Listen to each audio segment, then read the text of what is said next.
자, 우리 하나님 말씀 봅니다. 프린트가 되어 있는데요. 에베소서 6장 1절에서 9절까지입니다. 예, 제가 한 절 읽고 여러분들이 한 절 읽고 교독하겠습니다. 자녀들아 너희 부모를 주 안에서 순종하라. 이것이 옳으니라. 내 아버지와 어머니를 공경하라. 이것이 약속 있는 첫 계명이니 이는 네가 잘되고 땅에서 장수하리라. 또 아비들아 너희 자녀를 노엽게 하지 말고 오직 주의 교양과 훈계로 양육하라. 종들아 두려워하고 떨며 성실한 마음으로 육체의 상전에게 순종하기를 그리스도께 하듯 하여 눈가림만 하여 사람을 기쁘게 하는 자처럼 하지 말고 그리스도의 종들처럼 마음으로 하나님의 뜻을 행하여 단 마음으로 섬기기를 주께 하듯 하고 사람들에게 하듯 하지 말라. 이는 각 사람이 무슨 선을 행하든지 종이나 자유하는 자나 주에게 그대로 받을 줄을 알미니라. 상전들아 너희도 저희에게 이와 같이 하고 공갈을 그치라. 이는 저희와 너희의 상전이 하늘에 계시고 그에게는 외모로 사람을 취하는 일이 없는 줄 너희가 알미니라. 아멘. 우리 잠깐 기도하겠습니다. 전능하시고 또 전지하시며 모든 일에 완전하신 참으로 좋으신 우리 아버지 하나님 앞에 감사와 찬송과 영광을 돌립니다. 아버지 하나님께서는 늘 저희에게 하나님의 생명의 말씀을 주시기를 원하고 하나님의 말씀을 통하여 생명을 얻게 되고 또 발견하게 되고 소유하기를 원하십니다.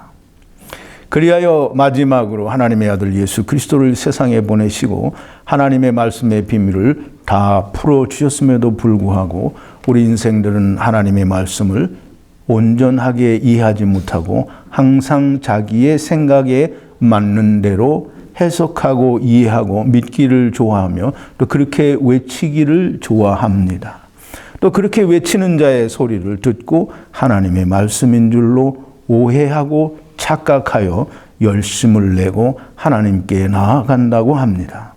아버지 하나님, 오늘 우리가 두렵고 떨리는 마음으로 하나님 말씀 앞에 섰사오니 하나님이여 사도 바울을 부르셔서 아버지께서 바울을 통하여 우리에게 알려주시기를 원하는 하나님의 말씀에 참 진의를 우리가 깨닫고 생명을 얻고 생명의 말씀을 소유하고 또 우리가 다른 사람에게도 생명의 빛을 나타낼 수 있는 자들이 될 수 있도록 은총과 은혜를 베풀어 주시옵소서.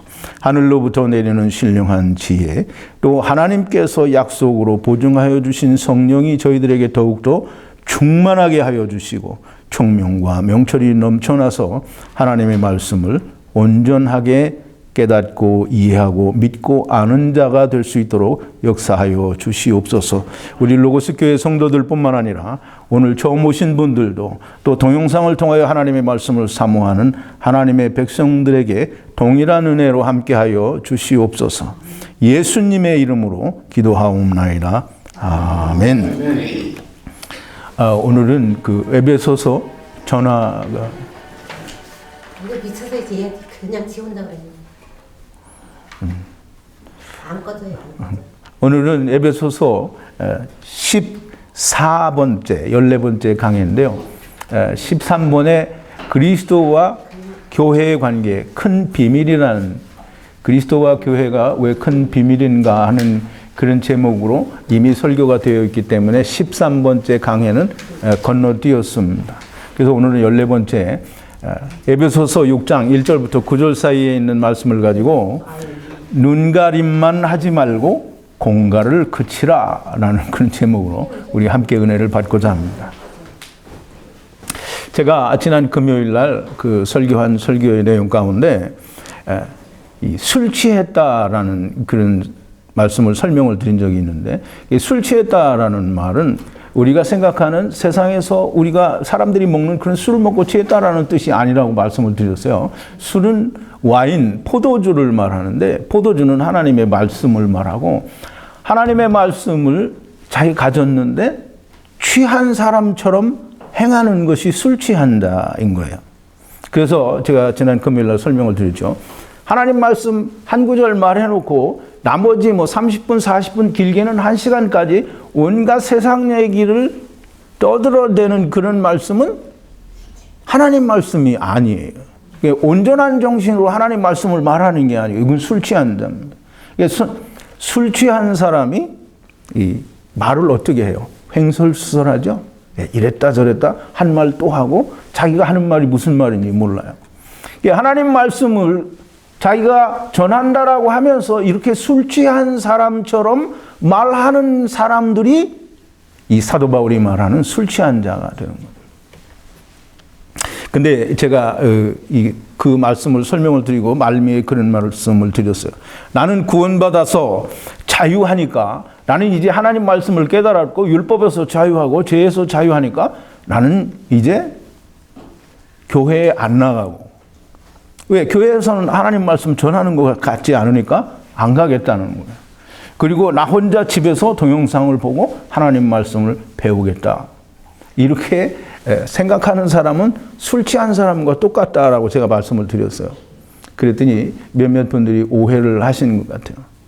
하나님 말씀을 듣기 못하고 또 교회에 가봐도 매일 자기들이 듣는 것은 똑같은 소리요, 하나님 말씀인 것 같지 않은데 내가 교회 가지 않으면 술 취한 자라고 그렇게 말씀을 드렸더니 당신들에게 하는 말인 줄 알고 크게 오해를 해서, 그러면 자기들은 이 말씀을 듣고 교회 안 가는데 어떻게 했으면 좋겠느냐라는 그런 얘기를 했어요. 근데 좀 오해입니다. 제가 그런 말씀을 드린 이유는 뭐냐면, 이제 제 설교를 듣는 사람들이나 아니면 이렇게 이 성경 말씀에 열심인 사람들이 대개는 보면 기성교회에서 아니면 기존 교회로부터 이단이라는 소리를 참 많이 들어요. 그러니까 이제 이 이단 소리 듣는 사람들은 이제 기존 교회에 가기가 쉽지 않은 거예요. 그러니까 안 가요. 근데 이제 기존 교회에서 나온 사람들의 생각이 뭐냐면, 이 교회는 가면 구속이라는 거예요. 그러니까 교회라는 어떤 모임 자체, 조직을 만들어서 우리가 거기 모이게 되면 거기에 구속이 되니까 나는 그거 싫다라는 거예요.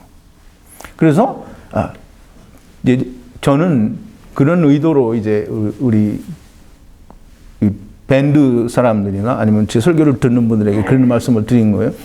예수 그리스도 안에서 지체가 된 사람들은 우리가 다 서로 만나기를 기뻐하고 만나서 교제를 나누고 함께 하나님 앞에 찬송과 예배를 드리기를 원하여야 맞는 건데, 개 중에는 그런 사람들이 아까 말씀드린 것처럼 이제 하나님 말씀을 깨달았어요. 율법을 이제 알았어요. 해방이 됐단 말이에요. 자유한다는 말이에요.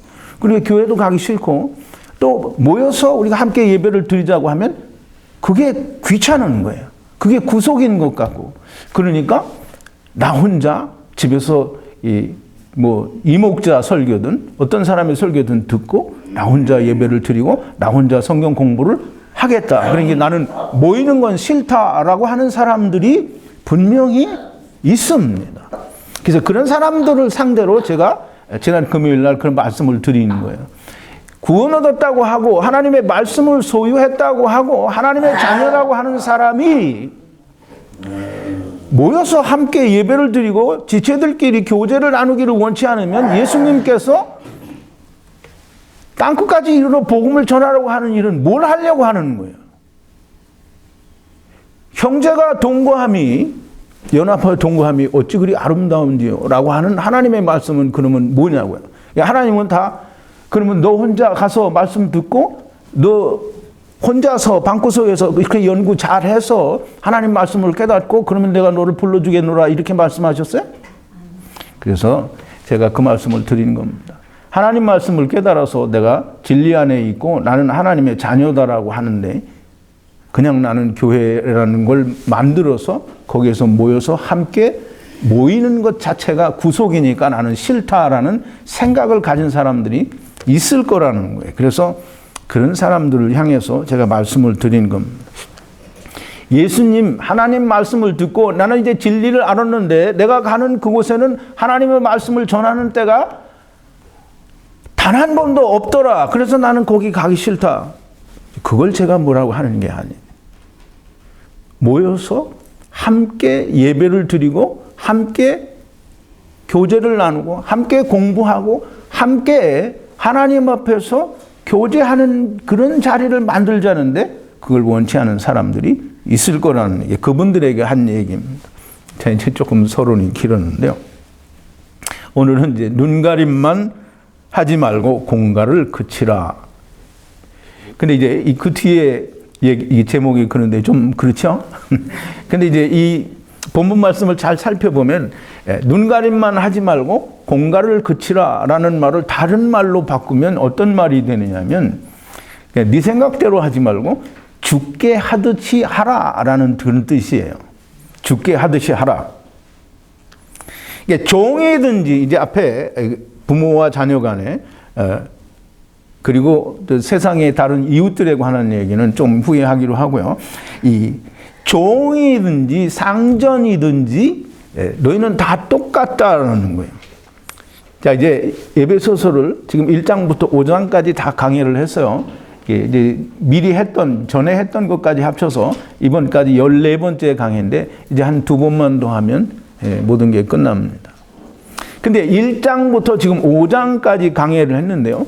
1장에서부터 5장까지의 사도 바울의 설명은 뭐냐면 하나님으로부터 불려가서 하나님께로부터 듣고 배우고 알게 된 모든 계시의 비밀을 1장부터 5장 사이에 다 풀어서 우리에게 설명을 해줬어. 비밀을 가르쳐 줬단 말이에요. 근데 여러분들이 지금 강해를 13번까지 다 들으시고도 천국의 비밀이 뭔지 사도 바울이 배워서 우리에게 가르쳐 준 것이 뭔지 모른다고 하면 여러분들 다 처음부터 새로 다시 들어야 됩니다. 근데 이제 1장부터 5장까지 있는 비밀들의 내용을 자세히 풀어서 가르쳐 드렸더니 그걸 제대로 이해한 사람들이면 아멘을 하겠지요. 그런데 눈 가리고 아웅하고 그리고 공갈치기를 좋아하는 사람들의 생각은 뭐냐면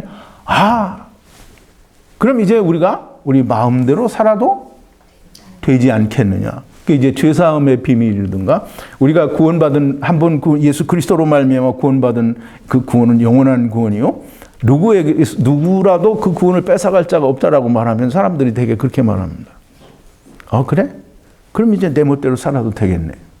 그러니까 이런 사람들을 향해서 지금 사도 바울이 이 에베소서 6장에 있는 1절부터 마지막 절까지의 말씀은 그 얘기를 하는 거예요. 너희가 그리스도 안에 있으면 이렇게 살아야 된다라는 걸 얘기하는 거예요. 자, 이제 첫 번째로는 1절부터 부모와 자식 간의 관계, 그리고 세상을 살면서 종들과 상전들이 이 세상을 살면서 물론 이제 사도 바울의 시대 때에는 노예 제도가 인정이 됐던 시대예요. 그러니까 노예 제도가 이 사회적으로 어떤 그 불법이나 이런 게 아니라는 거예요. 그러니까 상전들과 또는 종들에 대해서, 근데 이 상전들과 종들은 그냥 일반 세상 사람들이 가지고 있는 유대 관계, 즉 다시 말해서 세상 조직이 보여주는 상전들과 종들에 대해서 얘기하는 게 아니에요. 예수 그리스도 안에 들어와 있는 자들 가운데 종과 상전에 대해서 얘기를 하는 거예요. 분명히 잘 이해를 해야 됩니다. 그러면 이제 부모와 자식 간에, 그리고 세상을 살면서 이 종과 상전과의 관계, 그리스도 안에 있는, 근데 이제 그리스도 안에 있지 않지만 우리의 이웃인 사람들에 대해서는 사도 바울이 얘기를 하지 않았어요. 그런데 이 종과 상전들 사이에는 그 이웃, 다른 사람들도 다 끼어 있어요. 그리고 앞부분에서 사도 바울이 네 이웃에게 참된 말을 하라라고 말씀을 했어요. 그 참된 말은 뭐라 그러죠? 네, 진리, 즉 생명의 말씀을 말하라는 거예요. 그러니까 이웃에게는 이미 사도 바울이 얘기를 했어요. 자, 이제 우리 1절에 가봅니다. 자녀들아 너희 부모를 주 안에서 순종하라, 이것이 옳으니라 그랬어요. 이건 뭐 누가 봐도 뭐 어떻게 잘못될 것도 없고 하나님이 네 부모를 공경하라고 했으니까 아버지 어머니를 잘 공경하면 그냥 그걸로 다 끝나는 것 같아요. 그렇죠? 이것이 옳으니라. 이게 믿음 안에서, 주 안에서 순종하라. 이 말은 믿음 안에서 순종하라는 거예요. 그래서 교회 다니는 사람들이, 우리가 다 믿는다고 하는 사람들이 다 부모에게 순종하고 복종하여야 된다. 즉 다시 말해서 부모의 말씀을 잘 들어야 한다라고 그렇게 해석을 합니다. 근데 이제 여러분들 잘 생각해야 됩니다. 이 하나님 말씀은 그렇게 허투루 우리가 들어서는 안 되는 거예요. 내 부모를 공경하라고 한 데는 이유가 있어요. 공연히 네 부모가 너를 낳아줬으니까 너는 부모에게 공경하고 부모에게 너의 할 도리를 다 해야 된다라는 그런 의미로 하나님께서 말씀하셨다고 하면 또 그렇게만 이해를 하고 또 그렇게만 가르치고 그렇게 하라고 말씀한다고 하면 술 취한 사람이 될 수밖에 없는 거예요. 왜? 하나님 말씀하신 의도를 다 빼먹고 가져 세상의 어떤 그런 교훈으로만 받아들이니까 이건 하나님 말씀을, 생명의 말씀을 주셨는데 세상 걸로 풀어버리니까 이건 술 취한 자가 될 수밖에 없는 거예요. 자, 이제 순종하다라는 말은 그 말을 듣는다라는 뜻인데요. 지금 에베소서 1장부터 5장까지 사도 바울이 하나님께로부터 불려가서 하나님 나라에서 보고 듣고 배운 그것을 다 설명을 했는데 그것을 옳게 듣고 깨닫고 이해하고 믿고 또 그것이 어떤 말씀인지 아는 부모라면 자식들한테 무슨 말을 하겠어요? 이제 제 설교를 듣고 이 많은 부모들이 제일 고민하는 게 뭐예요? 자식들한테 어떻게 복음을 가르쳐야 될지 그게 제일 고민이에요. 세상은 하나님의 복음과 전혀 상관이 없는 것들을 가르치고 그런 속에서 삶을 살아요. 그런데 자식들한테 어떻게 가르칠 것인가 이거 정말 고민이에요. 그런데 오늘 사도 바울이 에베소서 1장부터 5장까지 그 천국의 비밀, 하나님의 말씀, 생명의 말씀, 우리가 어떻게 해야 하나님의 나라를 갈 수 있다라고 하는 말씀들을 다 설명을 해 주었는데 그 말을 이해하고 깨닫고 믿고 아는 부모가 되어서 자식들에게 어떤 말을 해주어야 맞을까요? 예? 이거 크게 말해봐요. 뭐 안 들리잖아. 주 안에서 순종하라. 그 주 안에서 순종하는 게 어떤 거냐고요? 말씀. 진리의 말씀. 네. 자, 이제 보세요. 이 세상의 부모들은 자식들한테 뭐 얘기해요?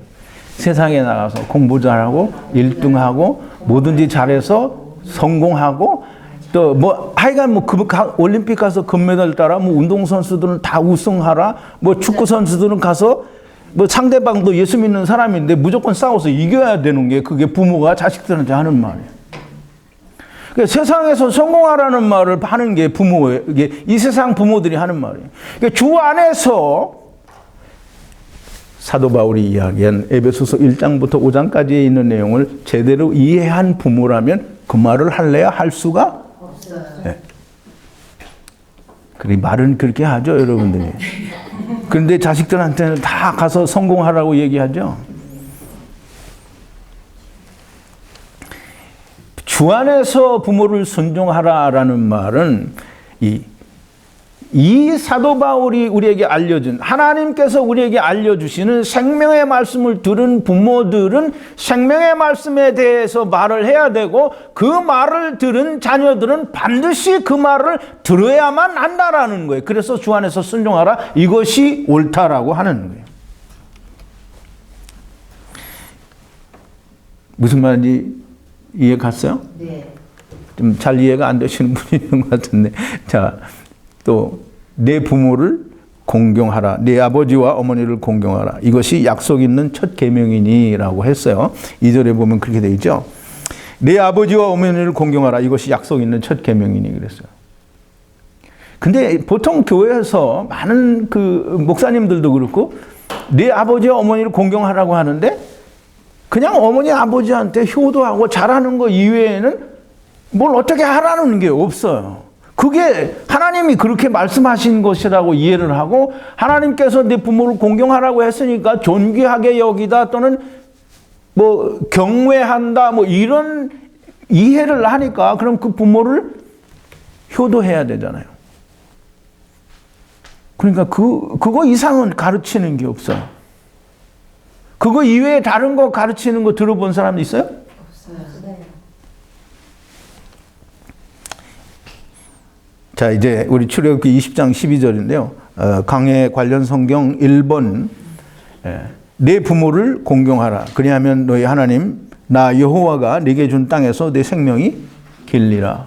그러면서 이제 이 말을 가지고 이제 되게 설교할 때 그렇게 얘기하죠. 부모를 공경하면 네가 땅에서 잘 되고 장수하게 된다라고요. 그러면서 무조건 부모를 공경해야 된다라는 거예요. 근데 이게 참 웃기는 얘기인데 여러분 잘 들어보세요.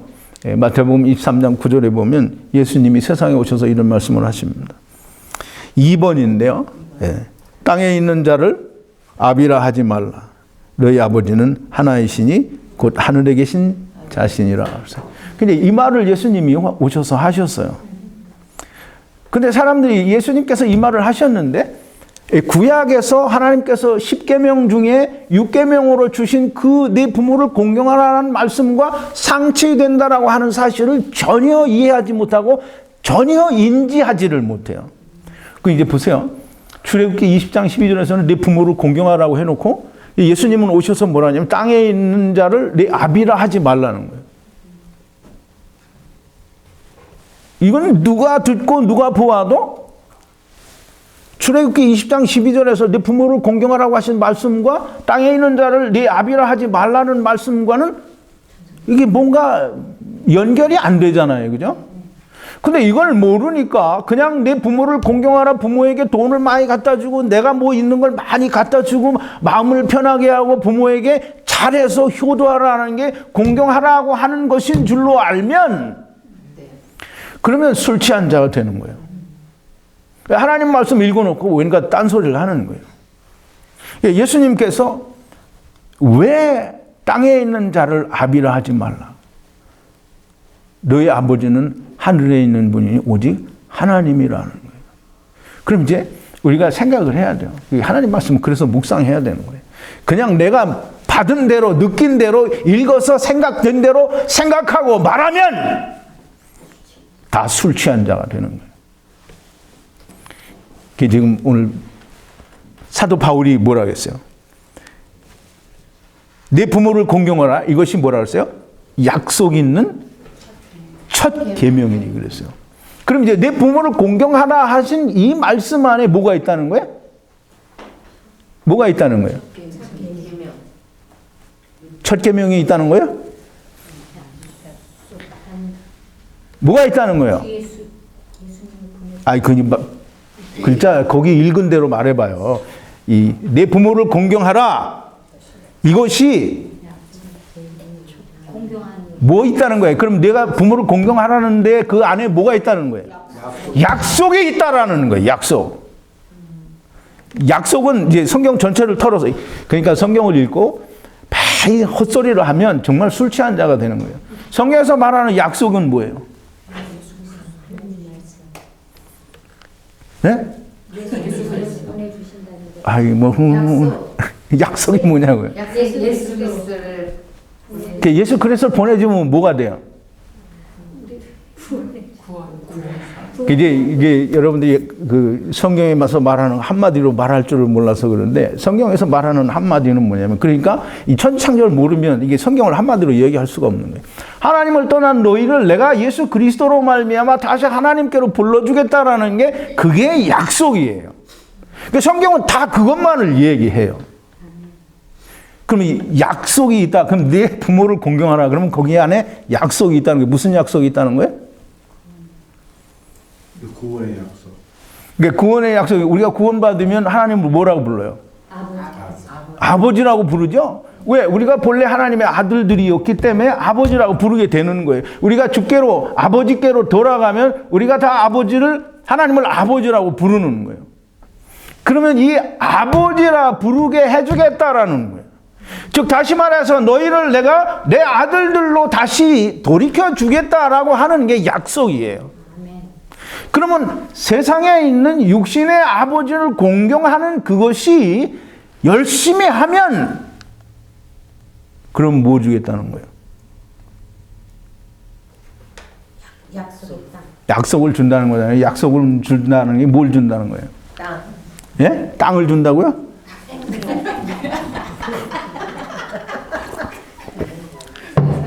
이렇게 얘기했는데 약속은 뭐예요? 아버지를 날 주겠다는 거잖아요. 아버지가 내 아버지가 된다라는 말은 아버지, 즉 하나님이 내 아버지가 된다는 것은 하나님이 당신을 내게 주신다라는 거예요. 내가 하나님의 아들들이 된다라는 거예요. 그럼 이제 보세요. 내 아버지, 내 육신의 아버지를 존경하고 공경하라. 그러면 네가 하나님을 만날 거다라는 거예요. 그 하나님을 만날 거라는 말은 하나님이 진짜 우리 아버지라는 것을 알게 된다라는 말이에요. 그게 약속이 그 안에 있다라는 거예요. 이제 보세요. 우리 육신의 아버지, 물론 이제 부모를 얘기하니까 육신의 아버지 어머니가 나에게 뭘 줬어요? 네? 사랑을 줬어요? 육신의 부모가 나에게 뭘 줬냐고요? 생명을 줬잖아요. 근데 그 생명은 어때요? 이제 곧 좀 지나면 어떻게 돼요? 죽죠? 그러니까 그게 참 생명이 아닌 거예요. 그러면 육신의 부모를 잘 공경하면, 이게 그 이스라엘 백성들이 율법을 항상 잘 자기들은 지켰다고 하는데 하나님께서 의도하신 대로 열심히 잘 지키지를 않았어요. 지키면서 자기가 자꾸 의로워지는 거예요. 지키면서 나 이거 왜 못하지, 이거 왜 못하지 이렇게 나가야 되는데 자꾸 지키면서 성공해서 이렇게 하니까 율법을 하나님께서 주신 대로 지키지 못한 거예요. 그러니까 부모를 잘 공경하지 못하는 거예요. 그래서 고르반이라고 하는 걸 만들어내는 거예요. 하나님은 내 부모를 공경하라고 하셨는데 고르반이라는 걸 만들어서 이건 하나님께 바친 게 되니까 내가 재산이 있어도 이걸로 아버지, 어머니를 공경하지 않아도 죄가 안 된다는 거예요. 그러니까 하나님의 말씀을 사람이 만드는 유전과 교훈으로 하나님의 말씀을 배하여 버렸다라고 예수님이 이야기하시는 거예요. 그게 이제 율법을 내 부모를 공경하라. 이걸 정말 잘 지키면 정말 하나님께서 말씀하신 대로 그 자기의 몸과 마음과 뜻과 정성을 다하여 부모를 공경하면 그러면 약속을 발견할 수 있게 돼요. 참 생명은 누가 나에게 주는 건지를 알게 되고 육신의 부모는 그냥 본래 우리와 같은 한 지체였었다라는 것을 알게 돼요. 그러니까 보세요. 예수님께서 세상에 오셔서 예수 그리스도께서 자기를 십자가에 던지시고 세상에 드러낸 게 뭐냐면 하나님 아버지가 너희 아버지라고 하는 걸 드러내셨어요. 그러니까 이제 세상에 있는 육신의 아비가 너희 아비 아니라는 거예요. 너희 아비는 오직 하나님 한 분이 너희 아비라는 거예요. 그러니까 이 말씀 가운데 뭐가 있냐면 천지창조가 다 들어있는 거예요. 이사야서 53장 5절에 너희는 양 같아서 다 그릇 행하여 각기 제 길로 갔거늘 이 말씀이 그 안에 다 들어있는 거라는 말이에요.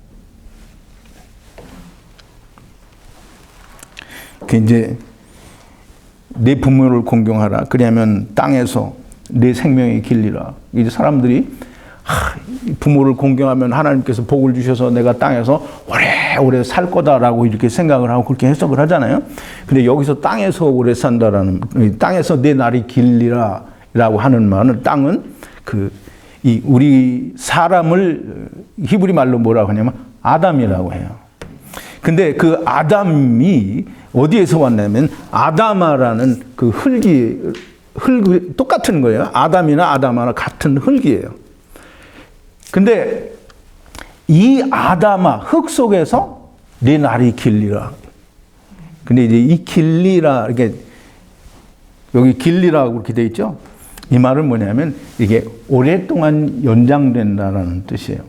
그래서 부모를 잘 공경하고 열심히 부모에게 잘하면 날이 길어진다는 거예요. 복 받아서 오래 산다라는 말이 아니고 날이 길어지는데 언제까지 날이 길어지냐면 하나님 아버지를 만날 때까지 길어진다는 거예요.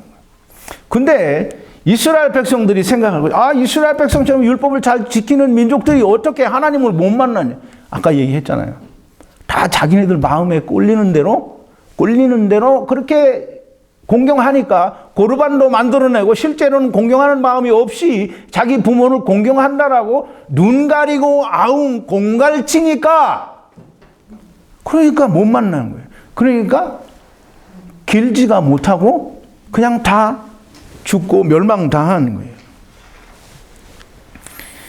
이 지금 육신의 부모를 공경하라는 말씀은 육신의 부모의 공경을 통해서 너희 아버지가 너희의 본래의 근본적인 너희 생명의 아버지는 그 생명의 근원 되시는 하나님이라고 하는 것을 알게 하기 위해서 네 부모를 공경하라고 하셨고, 그것이 사도 바울은 약속이 있는 첫 계명이라고 말씀을 하는 거예요.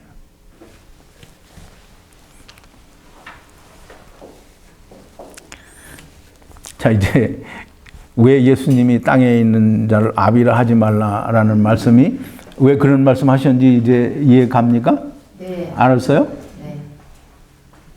그럼 왜 내 부모를 공경하라라는 계명을 6계명으로 하나님이 10계명 안에 주셨는지 알 수 있어요? 이해했어요? 네. 근데 내가 이제 내일 물어보면 또 모를 것 같은데. 자, 이제 또 보세요. 이 4절인데요. 또 아비들아 너희 자녀를 노엽게 하지 말고 오직 주의 교양과 훈계로 양육하라 그랬어요. 이제 이 부모들이나 자녀들은 이게 이 말씀을 읽으면서 참 일방적으로 속으로 쾌재를 부르는 그런 부모들도 있고 자녀들도 있어요. 이제 부모의 말을 순종하라라고 했으니까 부모들은 뭐예요? 아, 이놈들이 내 말을 잘 들어야 된다라고 쾌재를 부르는 거예요. 자식들은 뭐냐면 부모들에게 뭐라 그랬어요? 자녀를 노엽게 하지 말라. 이건 화를 나게 하지 말라는 거거든요. 그러니까 자식들이 이 말을 가지고 쾌재를 부르는 거예요. 엄마 아빠가 나를 화나게 하면 안 된다는 거예요. 참 하나님의 말씀에 대한 오해에서 오는 정말 술 취한 사람들, 술 취한 인간들의 발상과 생각과 말일 수밖에 없는 거예요. 자, 이제 노엽게 하지 말라, 이게 화나게 하지 말라라는 뜻인데요. 여러분들 잘 이해를 해야 됩니다. 다 부모를 이제 자녀를 키우잖아요. 또 다 이제 부모님들한테서 이제 배우고 자라났잖아요. 그럼 이제 내가 우리 아버지 어머니한테 막 정말 화가 날 때가 언제예요? 막 두들겨 패고 혼내니까 화나요? 또 자식들이 뭐라고 하면 나한테 막 화를 내고 대들어요. 그럼 그런 때가 언제예요? 예? 내 뜻대로 하지 않는데. 자식들이 말 안 들을 때. 아, 이거 부모가 화나는 거 말고 자식들이 화나는 거를 말하라는 거예요. 말 안 들어요. 말 안 들어요. 자식들이 말 안 듣는데 자기가 화나요? 아니요. 자기가 원하는 걸 얻지 못할 때 화를 내겠어요. 아, 자기가 원하는 거 얻지 못할 때. 근데 이제 물론 그것도 틀리지 않아요. 자기가 원하는 걸 얻지 못하면 화가 나죠. 그게 때를 쓰죠, 달라고. 근데 정말 화가 나는 거는요, 자식들이 정말 아버지 어머니한테 뼈에 사무치도록 가슴에 남고 그걸 아파하는 게 있어요. 그게 뭐냐면 뭐 원하는 거 주지 않는 거, 또 혹은 뭘 잘못해서 두들겨 패고 혼내는 거, 이것 때문에 마음에 상처가 되지 않아요. 상처가 되는 건 뭐냐면 비교하는 거예요. 이게 우리 딸도 사라도 항상 그런 얘기를 잘하는데 왜 다른 사람하고 비교해서 이야기하냐는 거예요. 비교하지 말라. 이게 비교하면 화나요. 근데 이제 보세요. 성경에 보면 그 자식들이 화날 때 부모가 저도 이제 혼날 때 항상 그런 얘기를 해요. 너는 왜 다른 애들처럼 그렇게 못하냐. 이게 항상 화나는 거예요. 난 한 번도 그런 말을 안 해봤어요. 비교를 절대로 안 해봤어요. 들어보지도 않았죠? 아니요. 내가 자식을 기를 때 절대로 비교를 안 했어요. 그래서 잘하셨어요. 너니까. 그래서 잘하셨어요. 아주 잘하셨어요. 자, 이제 보세요. 하나님께서는 화를 내실까요? 아니면 화를 내지 않으실까요? 네. 하나님은 화를 내지 않으세요. 그런데 하나님께서 화를 내고 시기하고 질투한다라고 말씀하실 때가 있어요. 근데 그런 때가 언제냐면 우리 한번 성경을 보죠. 로마서 10장 19절인데요.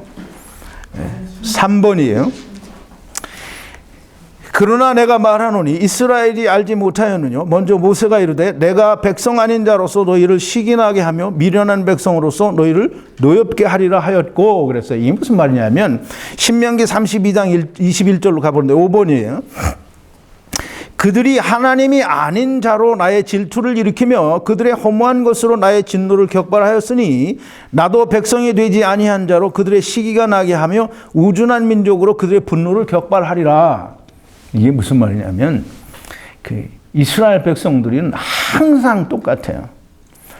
이 하나님께서 이스라엘에게 나타나셔서 애굽에서부터 건지고 이스라엘을 광야 40년 동안 이끌어 이 가나안 땅에 넣어 주셨음에도 불구하고 이스라엘은 항상 우상을 찾아가요. 근데 이제 그 근본이 뭐냐면 태초부터 인생들은 다 하나님을 떠나서 사단을 쫓아온 것이기 때문에 다 우상을 섬기기 위해서 온 거예요. 하나님이 아닌 다른 자를 따라서 온 거란 말이에요. 그러니까 하나님이 하나님 아닌 다른 자를 따라간 것에 대해서 하나님이 시기하고 질투하신다라고 표현을 하는 거예요. 그런데 하나님은 그런 자들을 다 보내주셨어요. 가라고, 가서 해보라고. 그런데 이스라엘이 세상에 와서 똑같이 자기들이 태초에 이전에서부터 하던 그 행동들을 하는 거예요. 하나님께서 나타나셔서 이 모든 것들을 보여주고 행하셨음에도 불구하고 여전히 우상을 쫓아가는 걸 좋아하는 거예요.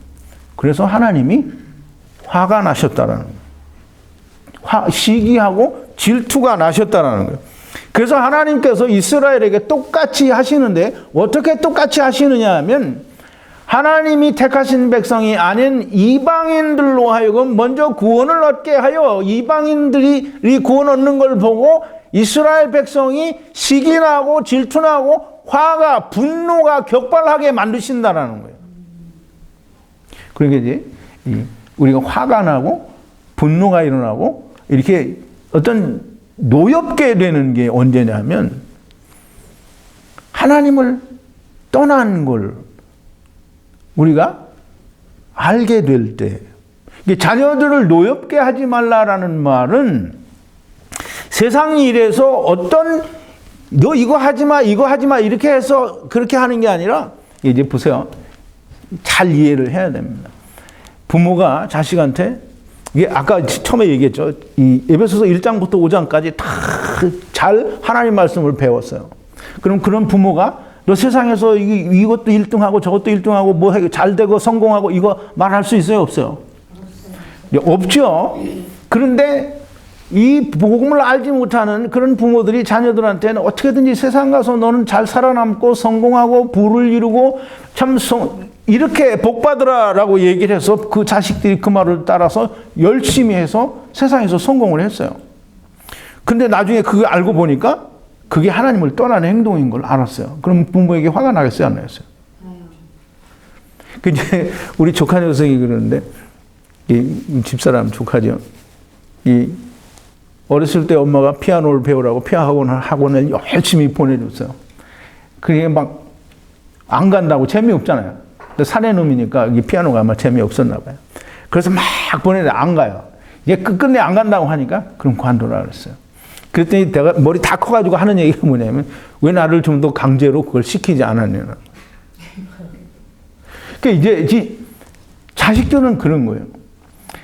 그 결과가 나타나고 난 뒤에 아버지가, 나의 어머니가, 우리 부모가 나에게 하나님의 말씀을 좀 더 일찍 알려주고 나에게 진리를 알려주었던들 내가 이렇게 되지는 않았을 거라고 생각한다고 하면 분하는 거예요. 노하게 되는 거예요. 부모가 너 그거 하지 말라는 거예요. 자녀를 노엽게 하지 말고 화나게 하지 말라는 거는 그거 하지 말라는 거지. 세상을 살면서 자식들이 해달라는 거 안 해주고 화나게 하는 이런 거 하지 말라는 게 아니란 말이에요. 이건 영원한 생명이 걸려 있는 거잖아요. 부모들은 진리를, 생명을, 하나님의 말씀을 제대로 깨닫고 나면 걱정이 제일 먼저 앞서는 걱정이 그거예요. 이 새끼들한테 어떻게 이거 가르쳐 줄 수 있을까? 그렇게만 생각해도 자녀를 노엽게 하지 않는 부모가 되는 거예요. 어떻게든지 노력을 할 테니까.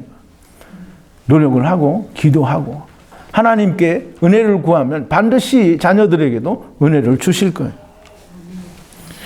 정말 나중에 우리 부모가 나에게 진리를 참 생명을 가르쳐 주지 않아서 내가 지옥에 갈 수밖에 없었다라고 하는 걸 깨닫게 되고 원망하는, 노여워하는, 화가 나는 그런 자녀가 되지 않게 부모가 그거 잘 하라는 거예요. 주 안에서 순종하게 하고 그렇게 가르치라는 거예요. 자, 이제 종들아 상전들아 나왔는데요. 이 바울 시대 때의 사회 구조가 이 종들, 즉 노예 제도가 인정되던 그런 시대였습니다. 그래서 이제 이게 우리 부모 자식 간의 얘기를 우리가 좀 했는데요.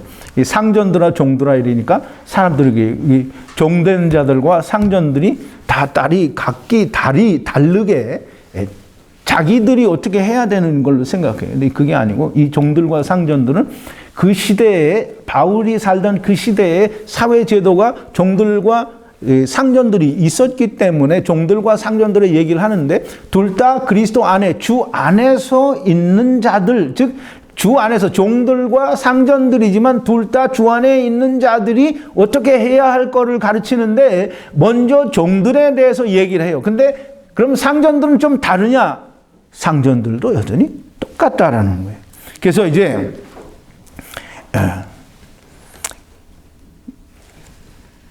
9절에 보면 그러죠. 상전들아 너희도, 상전들도 이 말이에요. 너희도 저희에게, 종들에게 이와 같이 하고 종들이 너희에게 했던 것 같이 하고 공갈을 그치라. 이는 왜 그렇게 하냐면 저희와 너희의 상전이 하늘에 계시고, 그러니까 너희의 상전은 저희의 상전과 너희의 상전은 같다라는 거예요. 그러니까 이게 지체라는 말이, 너네 둘이는 다 지체라는 말이에요. 그래서 그에게는 외모로 사람을 취하는 일이 없는 줄 너희가 알미라. 하나님께서는 종이든지 상전이든 상관이 없이 그리스도 안에 있는 자들은 다 하나님의 아들들이 된다라고 하는 거예요. 사회적인 제도나 사회적인 어떤 신분이 하나님의 아들들이 되는데 아무런 문제가 되지 않는다라는 거예요. 그런데 이제 이 상전들이나 종들이나 서로가 서로에게 행하여야 될 것이 뭐냐면 두려워하고 떨며 성실한 마음으로 육신의 상전에게 죽게 하듯 그렇게 하라는 거예요. 그 이제 보세요. 죽게 하듯 한다. 죽게 하듯 한다라는 말은 이 사람들이 되게 웃기는 게 죽게 하듯 한다. 죽게 하듯 하면 어떻게 하는 게 죽게 하듯 하는 걸까요?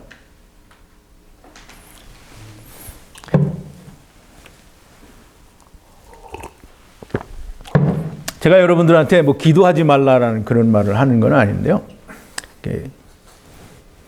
기도는 누구에게 하죠? 크게. 하나님. 더 크게 해봐요. 하나님. 예, 하나님 어디 있죠? 하늘에. 하늘에만 있어요? 아니요. 우리 마음속에 있는 자. 우리 마음속에 있는 게 아니고 내 안에 있어요. 내 마음속에 아니라 내 안에. 그래서 내가 뭐예요? 하늘에 앉힌 내 안에 하나님이 있으니까 내가 성전이야, 성전. 여러분 기도는 어디 갔어요? 이게 지금 예? 우리 자매님이 이렇게 오늘 헷갈려. 잠이 안 깨셨나 봐. 내가 성전이에요. 그럼 기도는 어디 가서 하냐면 성전에서 하는 거예요. 그러니까 이스라엘 사람들은 성전이 한 군데밖에 없으니까 사방에서 기도하러 가려면 뭐 맨날 며칠을 걸려서 가잖아요. 그러니까 다 성전을 향해서 엎드려서 기도했어요.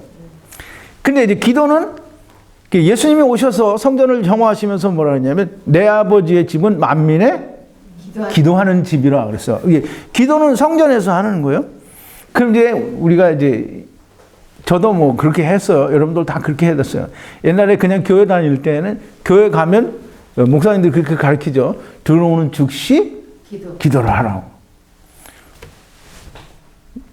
근데 그거를 복음을 알아서 듣고 내가 성전인 걸 깨달아도 사람들이 그걸 못 버려요. 그냥 어디든지 가면 먼저 앉아서 기도하는 거예요. 뭘 기도하는 게 나쁘다는 게 아니에요. 기도해요. 근데 기도는 어떤 장소에 특별히 왔기 때문에 하는 게 아니에요.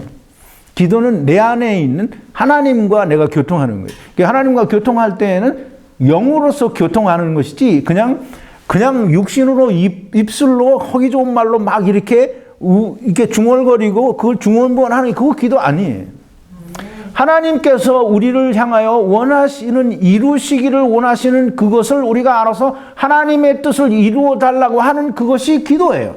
그거를 하나님께 하는 거지 어떤 장소에 가서 하는 게 아니에요. 어떤 장소에 하는 그런 건 다 옛날 구약시대 때 특정한 장소를 향해서 또는 거기에 가서 하는 거예요. 이제 심지어는 이제 식사 기도도 우리는 이제 하지 말라고 해서 안 하는데 여러분 기도는 어떤 장소에서 내가 그 장소에 왔기 때문에 하는 게 그 기도 아닙니다. 그냥 기도는 항상 내 안에 있는 하나님께 하는 거예요. 자, 이제 이 죽게 하듯 하라. 죽게 하듯 하라. 이게 여러분들이 참 이해가 어려울 텐데요. 죽게 하듯 한다. 여러분들이 주님 안에 거하시는 분 한번 손 들어봐요. 주님 안에 거하지 않는, 손 안 들은 분들은 다 주님 안에 거하지 않는 분들이, 주님 안에 거하는 분들, 이렇게 주 안에 예수 그리스도로 말미암아 내가 구원을 얻고 내가 죄사함의 비밀이 무엇인지, 내가 하나님의 아들이 어떻게 되었는지 이런 것들, 즉 이제까지 우리 공부한 어떤 복음에 대해서 우리가 제대로 이해를 했다고 하면, 그러면 이 예수님은 여러분들에게 특별한 의미가 있는 거예요. 예수님을 대할 때 그냥 어떤 동네 아저씨 대하듯이 그렇게 대하면 안 되겠죠? 예수님을 대할 때는 나의 생명의 은인이고 나를 죄 가운데서 구원해 주신 분이고 내가 사망 가운데 있을 때에 이 예수 그리스도께서 생명을 나에게 주신 분이에요. 그러니까 주님을 대할 때 우리가 어떻게 대해야 되겠어요? 두렵고 떨리는 마음. 아, 정답을 말씀하셨네. 두렵고 떨리는 마음으로 했네. 두렵고 떨린다는 게 제가 이제 말씀을 드린 것 같은데, 성경을 한번 얘기한 것 같은데, 아브라함을 얘기를 할 때 말씀을 드렸는데요. 이 이스라엘 백성들이 성경을 복사를 할 때, 필사를 할 때, 여호와라는 그 말이 나오면 이스라엘 백성들이 다 어떻게 했냐면 가서 목욕 재개를 하고 다시 와서 썼어요.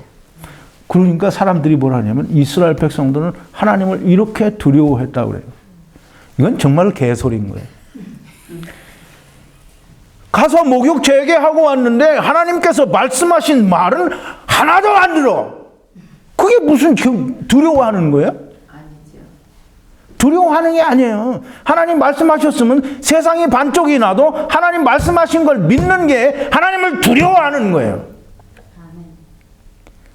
하나님 말씀하신 건 하나도 안 믿으면서 가서 목욕 재개하고 와서는 내가 하나님을 두려워한다고. 그건 정말 개소리 중에 개소리인 거예요. 그러니까 하나님이 아브라함에게 뭐라고 하셨어요? 너 아들 이삭을 내게 바치라 그랬어요. 그럼 아브라함이 이삭을 바쳤어요. 그랬더니 하나님이 뭐라고 하시냐면 급히 제지를 하고 그 아이에게 손대지 말라는 거예요. 이제 네가 나를 경외하는 줄 알았대요. 그럼 이제 하나님이 아브라함이 그렇게 하니까 그때 알았다고 하면 하나님이 하나님? 아니에요. 하나님은 이미 아셔요. 창세기 15장에서부터 하나님은 아브라함이 믿는 줄 다 아셔요. 그래서 믿으니 의로 여기시고, 그래서 아브라함은 믿는 자의 조상이고 모든 사람들이 아브라함이 믿는 것처럼 믿어야 구원을 받는 거예요. 자, 이제 하나님이 이삭을 바치라고 하니까 바쳤기 때문에 의로워진 게 아니에요. 하나님께서 아브라함에게 나타나셔서 이삭으로 말미암는 자라야 내 씨라 하리라 라고 말씀하셨으니까, 내가 이 이삭을 하나님이 바치라고 하는데 이건 내가 잡으면 하나님이 얘로 말미암아 씨가 나온다고 했는데, 얘 잡으면 하나님이 얘를 다시 살려야 하나님 말씀이 맞는 거잖아요. 그러니까 아브라함이 아무 걱정이 없어요. 그냥 잡는 거예요. 왜? 하나님이 말씀하셨으니까 얘를 살려야 되거든요. 근데 하나님이 아브라함에게 그걸 시킨 거는 천하만민이 아브라함의 믿음을 보라고, 그게 믿음이고 그게 하나님의 하나님을 경외하는 거다라는 걸 보여주기 위해서 그걸 하라고 하신 거예요. 그러니까 아브라함은 하나님이 말씀하신 것을 사람 같으면, 우리 같으면 어떻게 해요? 안 믿을 수 있죠?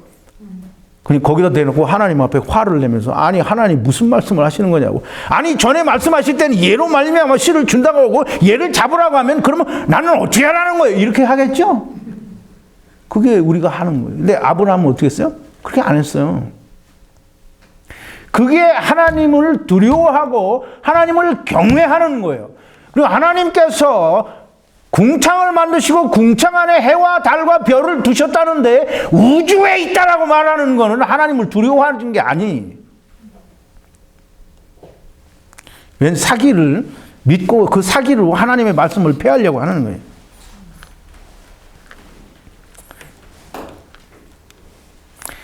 두려워하며 떨며, 이게 하나님의 말씀을 정말 하나님의 말씀으로 그대로 받아들이고 믿는, 그게 두려워하며 떨며 하는 거예요. 성실한 마음으로, 순전한 마음으로, 이 말이에요. 이렇게 주 안에서, 즉 같이 예수 그리스도 안에서 상전된 자들에게 너희는 이렇게 하라는 거예요.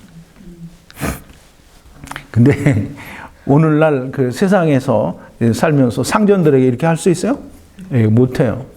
그런데 이게 가능한 게 어디서 가능하냐면 같이 주 안에 있는 사람에게 그게 가능해요. 근데 이게 일방적으로 나만 하고 그 사람은 나한테 이렇게 안 하고 나를 종 취급하면 이게 안 되잖아요. 그러니까 사도 바울이 얘기하는 거예요. 상전들아! 너희도 저희에게 이와 같이 똑같이 하라는 거예요. 자, 이제 눈가림만 하여 사람을 기쁘게 하는 자처럼 하지 말고, 이게 눈가림만 하고 사람을 기쁘게 해요. 이게 그리스도 안에 있는 사람들이 이거 할 수 있겠어요? 못해요.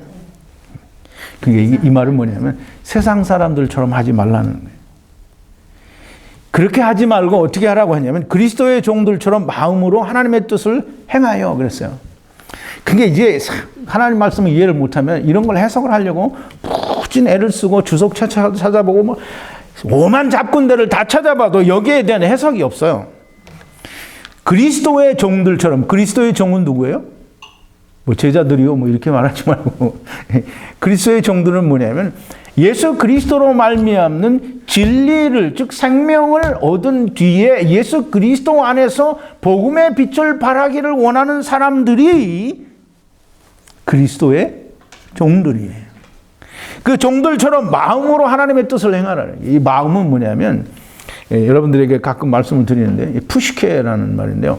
푸시케는 무슨 말이냐면 살아있는 생명체라는 뜻이에요. 히브리 말로는 네피시하야라는 말인데 아담에게 하나님께서 흙으로 아담을 지으시고 거기다 생기를 불어넣었더니, 즉 호흡을 불어넣었더니 뭐가 됐다고 그랬어요? 생명이 됐다 그랬죠. 그 생명은 어떤 살아있는 영이 아니고 살아있는 그냥 생명체가 되었다라는 거예요. 그럼 여기 그 살아있는 생명체라고 하는 그 창세기 2장 7절에 나오는 그 생명체, 이것이 푸시케예요.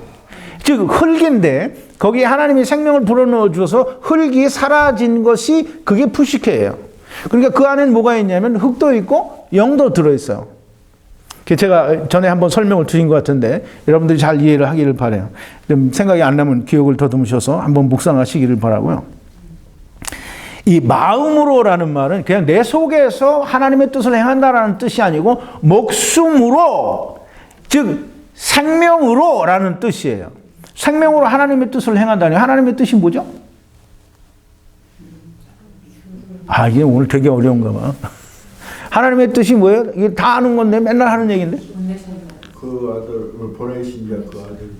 아들을 보고 믿는 자마다 영생을 얻는 것이. 그러면 아들을 보고 믿을 때 우리가 어떻게 해요? 영생.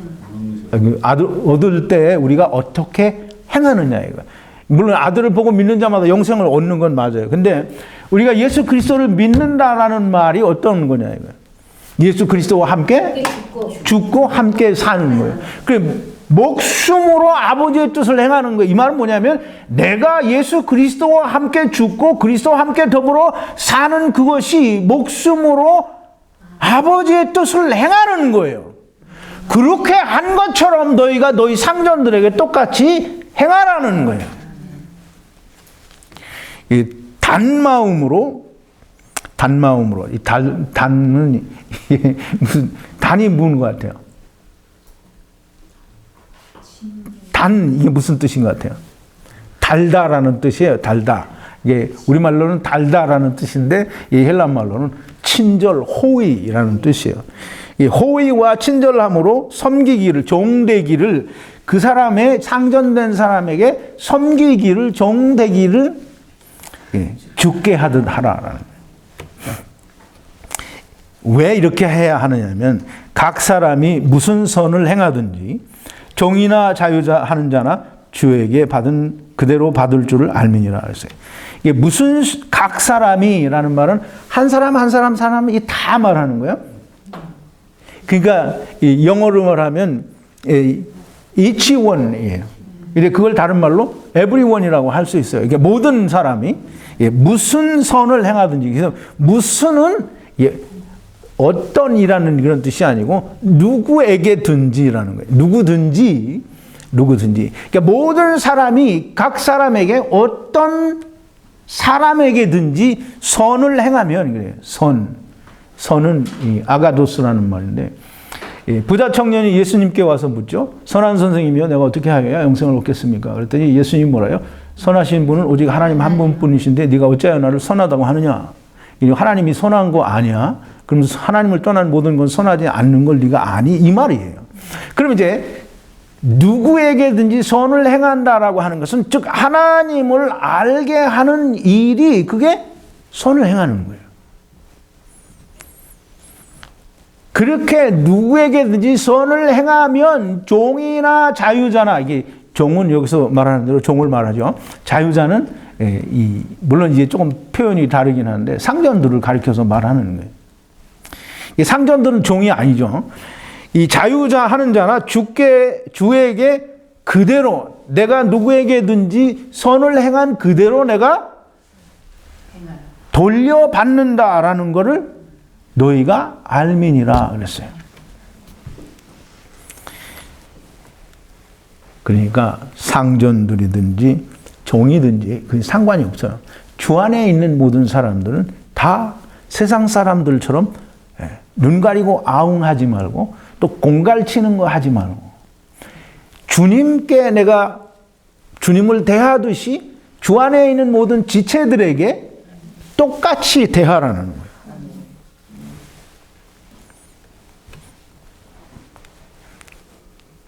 종이든지 상전이든지 이 세상에 있는 사람들은, 그리스도 안에 있지 못한 사람들은 눈 가리고 아웅을 해요. 그리고 공갈도 쳐요. 그러니까 예수 그리스도 안에 있는 사람은 눈 가리고 아웅하라고 해도 할 수가 없어요. 성령님이 그 안에서 그렇게 하지 못하게 하니까 할 수가 없고, 또 공갈을 칠래야 칠 수가 없어요. 그리스도 안에 있지. 그러니까 이제 지금 이야기하는 거예요. 사도 바울이 이 얘기를 하는 이유가 뭐냐면, 그러면 우리가 이제 마음대로 살아도 되겠네? 라고 하는 사람들에게 하는 얘기예요. 너희 그렇게 살면 안 된다는 거예요. 세상 사람들처럼 눈 가리고 아웅하지 말고 공갈치는 거 하지 말라. 그리스도 안에 있는 자들에게는 그렇게 할 수가 없다라는 거예요. 그 사람들은 다 모든 사람들에게, 종들이나 상전들에게 죽게 하듯 그렇게 해야 한다는 거예요.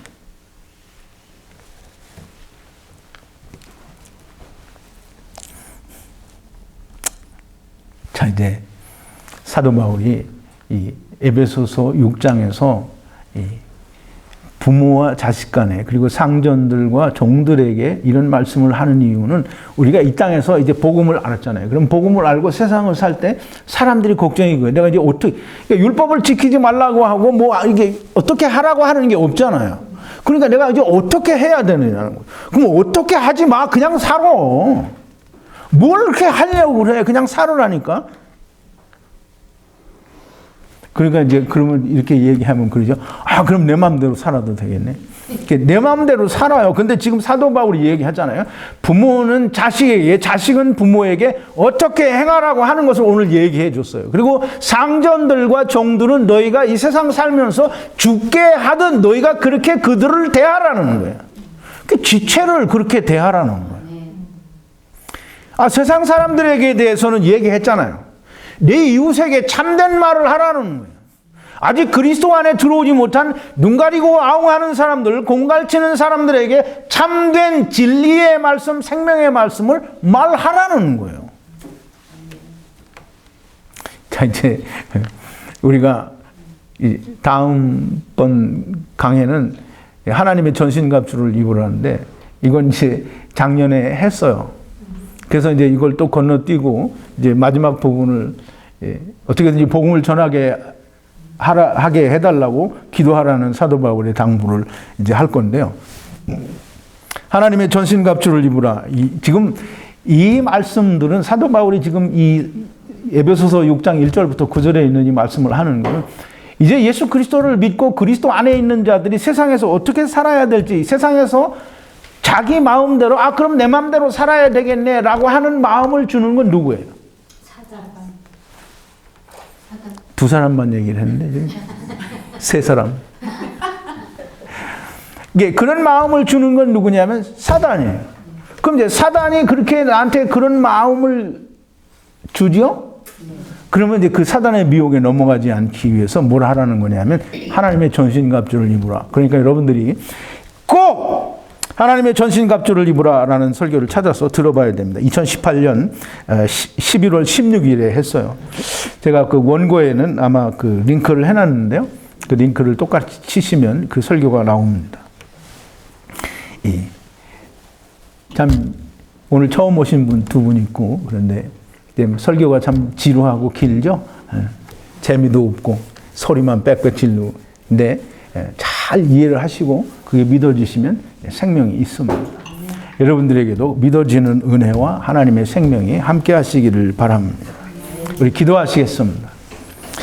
거룩하신 여호와 아버지 하나님, 감사와 찬송과 영광을 돌립니다.